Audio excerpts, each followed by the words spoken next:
Assalamualaikum warahmatullahi wabarakatuh. Perkenalkan, nama saya Rufi Aizatul Laili. Di sini saya akan menjelaskan tentang peran perawat dalam pengobatan HIV/AIDS. Yang pertama, saya akan menjelaskan tentang HIV/AIDS. Virus HIV adalah virus yang menyebar melalui kontak darah maupun cairan dari tubuh orang yang terinfeksi HIV. Penyakit AIDS didefinisikan sebagai suatu keadaan di mana tingkat progresif virus HIV sudah cukup serius dalam menyerang sistem kekebalan tubuh. Patofisiologi dari virus HIV yaitu bergabung dengan DNA. Orang yang terkena penyakit HIV itu akan terinfeksi seumur hidupnya. Jangka waktu 3-10 tahun akan mengidap dan berkembang menjadi AIDS. Gejala yang tampak pada penyakit HIV yaitu yang pertama penurunan berat badan yang cepat, yang kedua penurunan status gizi, dan yang ketiga asupan yang kurang. Selanjutnya saya akan menjelaskan tentang pengobatan HIV. Di sini saya akan mengambil pengobatan ARV. Pengobatan ARV merupakan pengobatan HIV atau AIDS untuk mengurangi resiko penularan HIV, menghambat perburukan infeksi oportunistik, menurunkan jumlah virus atau virus loadi dalam darah sampai tidak terdeteksi. Sesuai Kemenkes nomor 87 tahun 2014 pasal 5 ayat 2 mengatakan bahwa pengobatan antiretroviral atau ARV dapat dimulai di puskesmas atau fasilitas pelayanan kesehatan lainnya yang memiliki pengobatan ARV. Prinsip pemberian ARV harus menggunakan 3 jenis obat yang ketiganya harus terserap dan berada dalam dosis terapeutik dalam darah atau dengan dikenal HAART atau sering disebut dengan ART atau terapi ARV.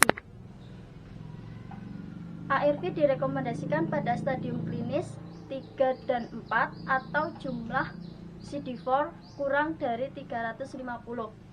Namun, ARV dapat diberikan tanpa melihat stadium klinis WHO dan berapapun jumlah CD4-nya, yaitu pada orang yang terinfeksi HIV dengan koinfeksi TB, pada orang HIV koinfeksi hepatitis B, pada pekerja seks dan waria, pengguna nafsa suntik, dan pada ibu hamil dan ibu menyusui yang terkena HIV untuk mencegah penularan pada anaknya. Adapun beberapa kriteria keberhasilan terapi, yang pertama jumlah CD4 meningkat, infeksi oportunistik pulih, berat badan naik, kualitas hidup meningkat, dan memungkinkan pemulihan kekebalan. Dan kegagalan dari terapi ARV yaitu berat badan menurun, infeksi oportunistik kambuh, jumlah CD4 turun di bawah sebelum terapi atau 50% puncak setelah terapi. Efek samping dari terapi ARV yaitu nafsu makan menurun, diare, kelelahan, depresi, dan mual muntah. Selanjutnya saya akan menjelaskan tentang peran perawat. Yang pertama, mengkaji kesiapan pasien dalam manajemen pengobatan. Bila pasien siap menerima terapi ARV, diskusikan dengan tim klinis dan buat rencana pertemuan. Yang kedua, menilai pemahaman pasien terhadap ART.